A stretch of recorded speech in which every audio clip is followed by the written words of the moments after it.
Thank you very much for your kind introduction and to the organizers for inviting me to share some of our experience in Africa as a fertilizer company.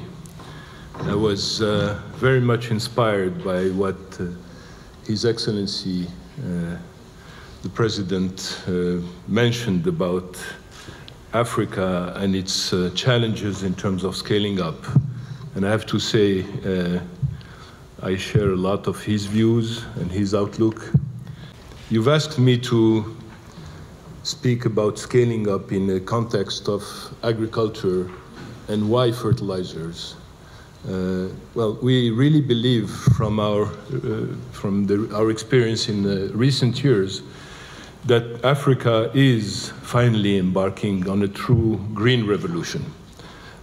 Agricultural development should have been a priority a long time ago in Africa, but it is happening. It's never too late.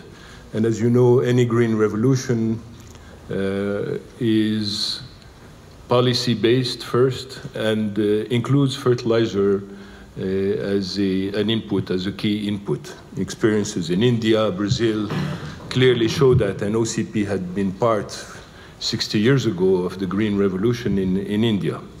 But before talking about scaling up something, and in the spirit of what the President said, I'll tell you what needs to be scaled down. This is what needs to be scaled down. I think the President mentioned that our economic models in Africa are very much extractive in nature, and OCP, as you can think of these, I'm not going to point fingers at others, but you can think of these as phosphate rocks. So as you mentioned, Morocco holds more than 50% of phosphate reserves. When you extract them, they look very much like this. And for almost a century, our business was simply to export them, to export the rock as a raw product, as a primary material, to fertilizer producers who manufactured fertilizers outside Africa on the basis of these raw products. So this is very much about us. So this is what I mentioned. Africa was the primary provider of basic phosphates for the rest of the world to manufacture fertilizers, and then Africa would import the finished product, very often on the basis of its own raw materials, as fertilizers for the African farmer. So it is not surprising that uptake of fertilizer use in Africa was very, very small, simply because that fertilizer coming back, having been manufactured elsewhere, was very expensive. Actually, we saw prices, and we still see prices of fertilizers in Africa that are 3-4 times world prices, simply because of the waste in logistics and this economic situation. That's what we tried to reverse, starting about 10 years ago at OCP, starting with our own needs in Morocco, as Morocco was part of having to import finished fertilizer because we didn't produce them. So what we did at OCP, and these are the consequences, by the way. You see, Africa's use of fertilizer is way below world average, is still below the Abuja target set about 10 years ago by heads of states in the fertilizer summit in Abuja. It's very low, and it has consequences in terms of agricultural productivity. So what we've embarked on, again, about 10 years ago, is try to reverse that trend by investing massively, first in Morocco, into fertilizer plants. So not exporting rock, but processing in the country. And what you see down there is, the blue part are the new plants we built in Morocco, almost fully dedicated to Africa. This is 4 million tons of fertilizer production dedicated to Africa, and we've started sending this to various countries in Africa. We also lack the other natural resource that is in the basis of fertilizer, which is nitrogen. And so therefore we've looked, and we are looking now, at developing plants elsewhere closer to the markets in Africa, most notably in Ethiopia, in Nigeria, which are gas rich. Well, Ethiopia is not, but it has gas reserves that it has dedicated to fertilizer production because it doesn't need it for electricity. It's a lot of hydropower. And why not in Ghana in terms of the new finds in terms of gas? So it is key to be able to produce the fertilizers in Africa for the African farmer. Why is it key? It is key for two reasons, and this is what the illustration of what I said. Now, 75% of the fertilizers used in Africa are produced in Africa. A lot of them are produced in Morocco, but quite a few also are produced elsewhere by blending operations. I mentioned the Green Revolution. What has been the impact of that capacity to produce obviously cheaper fertilizers? Simply, they're the same fertilizer for part of them, but they're cheaper because they're manufactured locally. We also are capable of customizing fertilizer because we can produce them, we control the production. We do not have to import in Africa fertilizers that are manufactured elsewhere and that are obviously adapted to other conditions. By having the capacity to transform and produce fertilizers locally, we can adapt them to the soil and the plant. This is what we've done. I'll give you a couple of examples, but this is what has happened. By offering cheaper, more adapted fertilizer, you can see that we're starting to witness this green revolution with countries that have also adapted their fertilizer policy and tremendous uptake, even in a couple of years of fertilizer consumption. I mentioned the adaptation. Well, for those of you who can be skeptical and say, is it really happening? This exponential growth, I would just like to remind all of us that Africa has already seen, maybe not a green revolution, but another type of revolution, mobile revolution, which, if we're honest with each other, surprised everybody. I remember this was my previous life as a telecom regulator and then working at the World Bank trying to liberalize and introduce investments in mobile operations in Africa.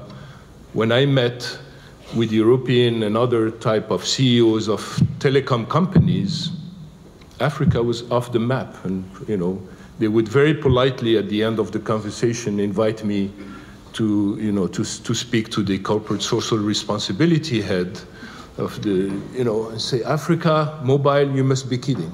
Well, what happened, if we're honest, surprised everybody. What happened is local entrepreneurs, the likes of Mo Ibrahim and others, decided there was pent-up demand, decided there is a need for mobile services, and decided that it was worth investing and trusted Africa. They also had to adapt, and this is what didn't happen elsewhere and why probably others were reluctant. They adapted their business model. They innovated in terms of business model. They decided that postpaid was not the norm and you can have prepaid services, and 95% of your customers can be prepaid, it's okay. Okay. Other innovations that are, again, to be honest, we talk about Apple Pay today. Apple Pay was invented in Kenya more than 15 years ago. Mobile payments were invented by necessity. So that, in Kenya, simply as a way to send money through airtime using your mobile. So that innovation, that capacity to adapt business model is key really to see this kind of growth, again, that surprises everybody if we're honest. This is really what's happening in Africa. Agriculture is going to be different from mobile, in that we can think of it as scaling up, economic growth, and by the way, inclusive economic growth. When we talk about agriculture, it is inclusive. It is also, in terms of gender, surprisingly very inclusive also, because the farmers in Africa are predominantly women farmers. So, and when you talk about food security in Africa, it's immediately a negative connotation. We think of Africa too often as the locus of food security problems. Well, Africa, and if you look closely at these figures, is going to be the solution for global food security, not the problem. If you think of arable land per capita decreasing over the next 20, 30 years significantly, if you think that 60% of remaining arable land globally, unused arable land, is in Africa, and if you look at, talking about scale, here's Africa. You know very well that Africa is going to have to play a positive role, is going to be the solution for global food security sooner or later. So, this is what really we're about. I mentioned, and I'll finish on this very briefly, that this is not business as usual in terms of fertilizer. To adapt the fertilizer, we do soil fertility maps. This is Ivory Coast, I think. We have done it in many countries. Then we do soil testing. Then we adapt the formula of the fertilizer. And then the capacity to produce them is key, because then you can really customize the fertilizer. We're very close to the farmer. There's this caravan that, we have tens of them going around and being, showing what, getting these soil samples from farmers and adapting the fertilizer. Here's what we've done over the past 6 years, along with the Agricultural Transformation Agency in Ethiopia and a lot of scientists, which is, adapt the fertilizer to what the soil fertility map was telling us, and do field tests to show concretely the difference. You can see the difference.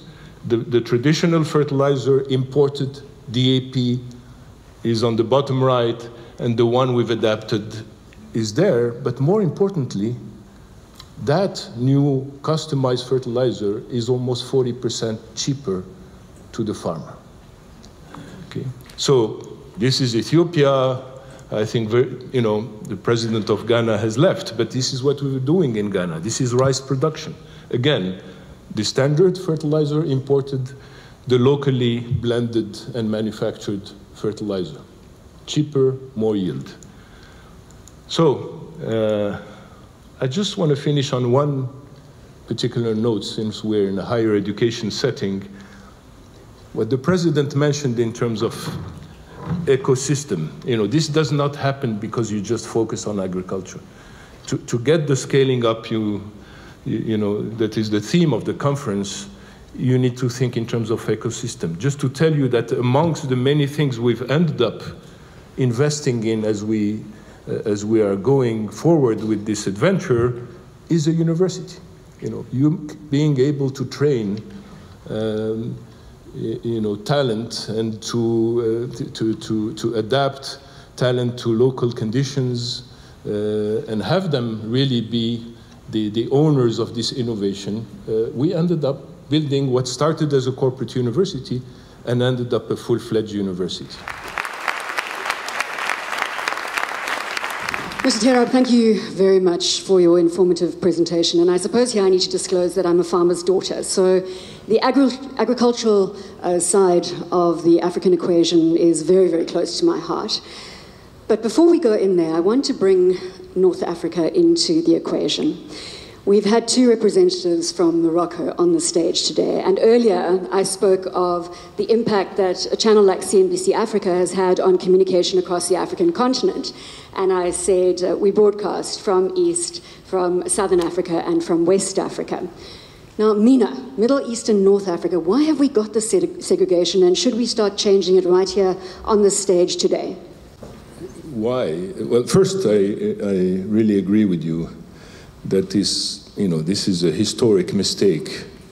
Many institutions, whether they are public, multilateral agencies, DFIs, and even multinational private companies or public companies that operate worldwide, have this basic lumping of regions, and you have sub-Saharan Africa, and North Africa is part of MENA, Middle East, North Africa. Well, this is it is a massive mistake, in my opinion. Historically, it's a historic mistake. It is don't get me talking about why, but I think the president mentioned the political economy of colonization, etc. But I think it's a historic mistake that is now being corrected. So on the stage today, we're going to start rebranding the African continent and pull North Africa into sub-Saharan Africa. We're going to have to come up with an acronym, but we'll address that later in the conference. So we've got Slido, which is the digital application, and Mr. Terrab spoke about the mobile revolution and what that has done for financial inclusion across the African continent. I want to now do a little bit of multitasking and bring in those questions, reminding you that if you want to give weight to any of the questions that have been put forward for this session, you can vote for the questions. So the first one, what are the key policies or initiatives that have been put in place to move from an exporter of raw materials to a producer of fertilizers? And I just want to add again that you said that 75% of the fertilizers used in Africa are made in Africa. Today, yes. Today? Yeah.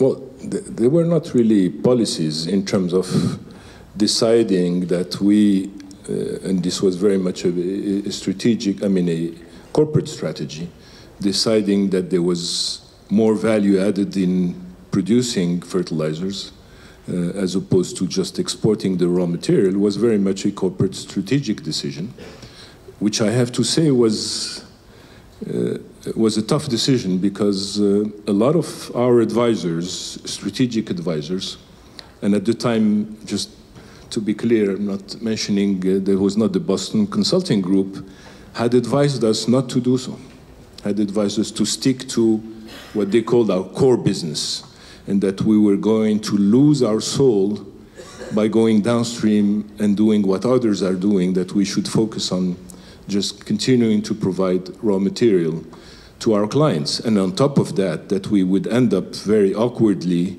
in many markets become the competitor of our clients. Since we are now exporting fertilizer, in the US, in India, where our clients are also producing and selling fertilizer. That complexity and deciding to go there was very much a corporate strategic decision, not a policy decision. So experts allude that more fertilizer usage in Africa is required for a higher crop yield. But do you think that this is the answer to Africa's food crisis? Well, it's not the answer, but it's very much part of the answer. And what we've seen in previous green revolutions, again in India and elsewhere, is that with the right fertilizer policies and the right willingness to produce fertilizers and adapt them, then the smallholder farmer immediately benefits. You've seen the change in productivity. Imagine what that does to a smallholder farmer. It takes them out of poverty immediately, and they even can have an ability to sell some of their crops. So whether it is the solution or the answer, I don't think so. There are many other ingredients, but it certainly is part of the solution. I also want to go back to what you said in your speech earlier, and that was that Africa could play a crucial role in becoming, and I'll use my terminology here, but the bread basket of the world. Do you believe that could become a reality, that we can move from largely subsistence farming to becoming the bread basket of the world? Well, even if I did not believe in it, it is a necessity. If you look at the figures, and it's surprising how little attention this is given in terms of, if we really do the math, so to speak, and look forward, even just 2050, year 2050, there is no choice but for Africa to contribute to feeding the rest of the world. Now, unfortunately, the attention that gets is only when there is some kind of food crisis, you know, like in 2008. Then you have international institutions, you know, starting to beef up their agricultural department all of a sudden, etc. But to be honest, many of the DFIs have not paid enough attention to the agricultural sector. They've thought that Africa would grow just, you know, through infrastructure and things like that. Well, there's no industrialization in the world that hadn't started with the Green Revolution historically.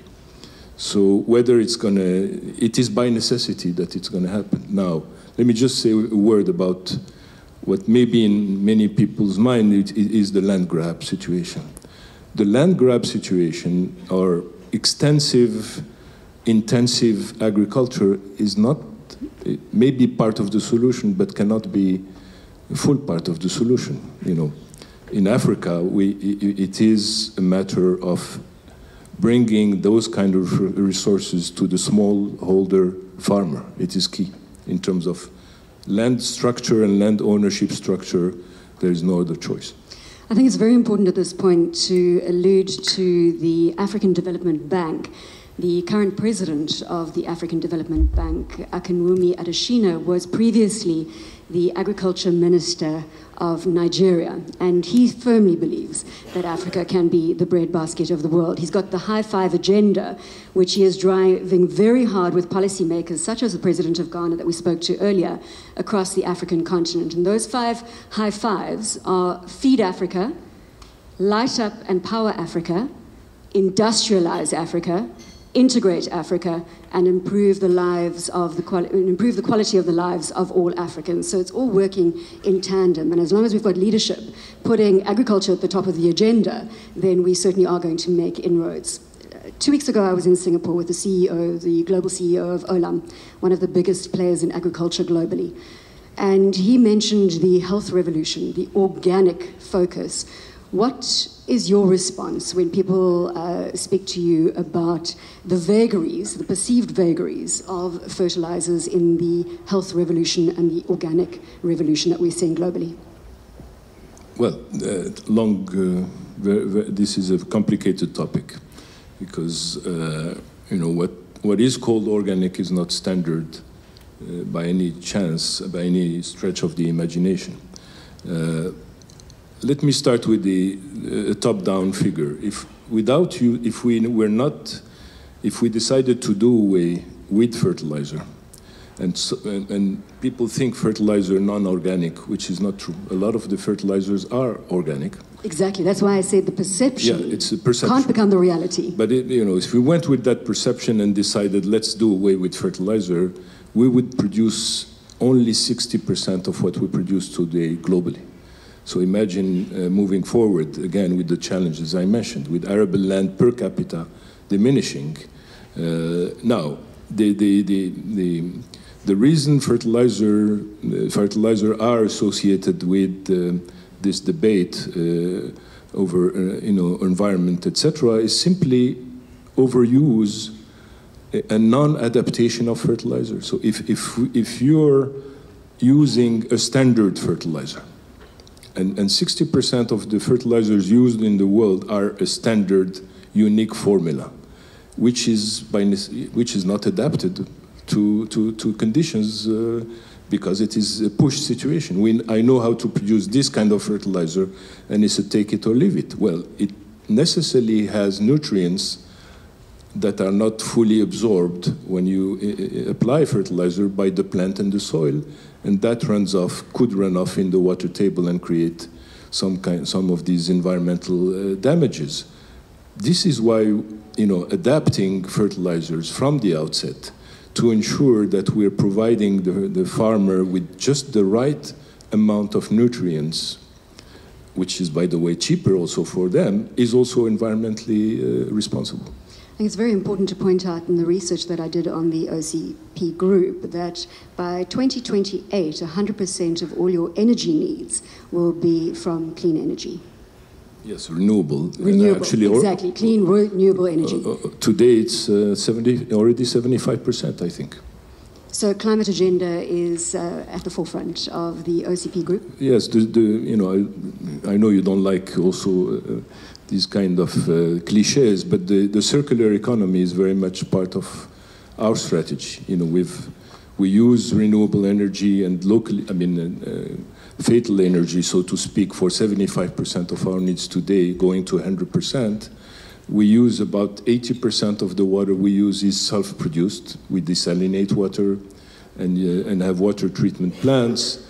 So we're really committed, and with the same commitment in water in a few years to use 100% self-produced water. So it's very much part of our commitment. Let's go back and bring the audience back into our conversation. You've mentioned green revolutions in India and elsewhere. Can you say something about what is distinctive to the green revolution in Africa? Well, what is distinctive, I think, is, well, first, it's only the beginning. Africa is a continent, it's not a country. So in India, there was a top-down fertilizer policy, and the Green Revolution was very much centrally managed in terms of public governance. That cannot be the case today in Africa. This is why we think that institutions like the African Union, the African Development Bank, you know, are going to play a role in developing the right policies across countries. I want to go back to what the President of Ghana said in terms of taking the theme of the summit further and saying scaling for impact, accelerating industrialization. You showed us some amazing pictures of manufacturing facilities based in Morocco. And key to the beneficiation is obviously the establishment of factories in additional territories across Africa. And it goes back to the government providing an enabling environment, business environment for industry to thrive. What for you is most important when you look to investing in another African country from a manufacturing? So here we're talking about a lot of capex coming into play. Well, by far, you know, I could tell you a competitive ecosystem of service providers, etc., but it's not true. The single most important priority is human resources and human capital. So skills. Skills. And investing. So wherever we're thinking of investing, and we're actually now investing, one of the plants is, they were not in, one of the plants is in Rwanda that I showed in the picture. The other one is in Ethiopia. For this kind of investment, we front load skills. We front load training, you know, people even 2 or 3 years before the plant is actually up and running. That's why the university I mentioned, Mohammed VI Polytechnic University, was a key investment, because it allows us to prepare the most important capital in this, which is the human capital. And the OCP Foundation also heavily invested in education and skills across the African continent. What about policy certainty? Because we again heard from the President of Ghana that there is renewed optimism among the leaders across Africa, especially under the leadership of President Kagame as chair of the African Union, that you are seeing better collaboration between the private and public sectors. Is that true? Well, that's very much the case in most of the countries under the leadership that he mentioned. He mentioned, I think, Rwanda, Nigeria, Ivory Coast, etc. These are countries where governments and public servants are keen, understand the role of the rule of law to encourage businesses and investment. And we have very, you know, we have dialogues, we have very great stories there in all the countries he mentioned, by the way, including his. the Axel Awards just a moment ago, celebrating entrepreneurship and what can be done for the African continent. Many saying that a lot of Africa's challenges will be solved by the next African sitting in a small room or a garage, so like the likes of the Zuckerbergs on the global stage, the Mark Shuttleworths, etc., will come from Africa. The key to creating an enabling environment for entrepreneurs, and particularly, I suppose, so in your field, would be the small farmers out there and how you can help them to create viable businesses. That's true, but I think this is where we should not think in terms of other situations when we want to imagine what can happen in Africa, because this is where scale is important. So we're not talking about one Zuckerberg or one Steve Jobs, we're talking about millions, and they are there. This is the wealth of the continent, is the youth that's up and coming. Unfortunately, as the president mentioned, on the first slide I showed with the rocks going out of Africa, this is also true, as he mentioned, about human capital.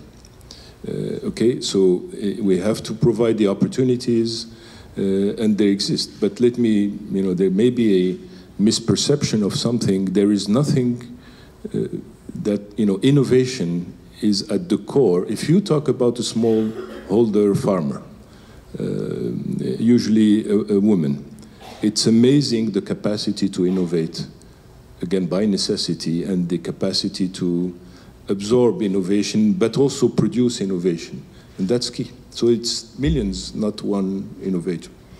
The mobile revolution, we've both spoken about it today, and I want to make that link between the mobile revolution and how that can further the green revolution, because again, it's about information sharing, it's about reaching that farmer in a very rural environment who previously hasn't been a part of the knowledge economy, to get information on climate, on the crops that are the best to grow in his territory.